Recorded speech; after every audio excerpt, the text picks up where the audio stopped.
বিএনপির প্রার্থী তালিকা ঘোষণার পর দলটির ভেতরে দেখা দিয়েছে তীব্র ক্ষোভ। দেশের বিভিন্ন স্থানে মনোনয়ন না পাওয়া নেতাকর্মীরা বিক্ষোভ, ভাঙচুর ও অগ্নিসংযোগে জড়িয়েছেন। নির্বাচনের আগে দলের এই অস্থিরতা বিএনপির ঐক্য নিয়ে প্রশ্ন তুলছে। বিএনপির প্রার্থী তালিকা ঘোষণার পর থেকেই উত্তপ্ত দেশের রাজনৈতিক অঙ্গন। যেখানে নির্বাচনের প্রস্তুতিতে ব্যস্ত থাকার কথা ছিল, সেখানে এখন দলীয় ভেতরেই শুরু হয়েছে ক্ষোভের বিস্ফোরণ। ঢাকা ভাঙ্গা এক্সপ্রেসওয়েতে দলীয় মনোনয়ন না পাওয়া প্রার্থীর অনুসারীরা টায়ার জ্বালিয়ে বিক্ষোভে নামেন। মনোনয়ন বাণিজ্যের অভিযোগে তারা দলের সিদ্ধান্তের বিরুদ্ধে স্লোগানও দিতে থাকেন।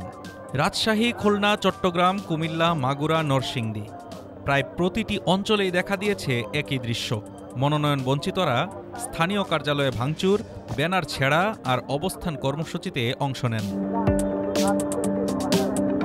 রাজধানীতেও কম হয়নি ক্ষোভের বহিঃপ্রকাশ।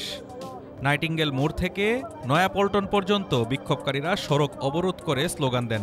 দলীয় কার্যালয়ের সামনে উত্তপ্ত পরিস্থিতি সামাল দিতে মোতায়েন করা হয় অতিরিক্ত পুলিশ। রাজশাহীতে এক নেতা নিজ দলের কার্যালয়ে ঢুকে পোস্টার প্যানেল ছিঁড়ে ফেলেন। খুলনায়ও ঠিক একই চিত্র।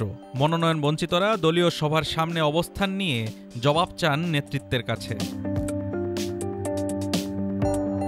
রাজনৈতিক বিশ্লেষকরা বলছেন, বিএনপির এই অভ্যন্তরীণ ক্ষোভ নির্বাচনের আগে বড় চ্যালেঞ্জ হয়ে উঠতে পারে। তাদের মতে মাঠের লড়াইয়ের আগে দলের ভেতরের আগুন নেভানোই এখন সবচেয়ে জরুরি।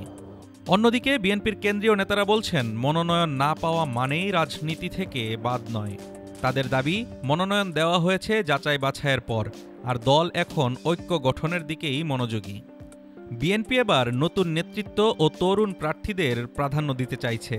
তবে প্রশ্ন থেকেই যাচ্ছে, যারা দীর্ঘদিন ধরে আন্দোলনে ছিলেন তাদের বাদ দিয়ে দল কি আসলেই ঐক্য ধরে রাখতে পারবে?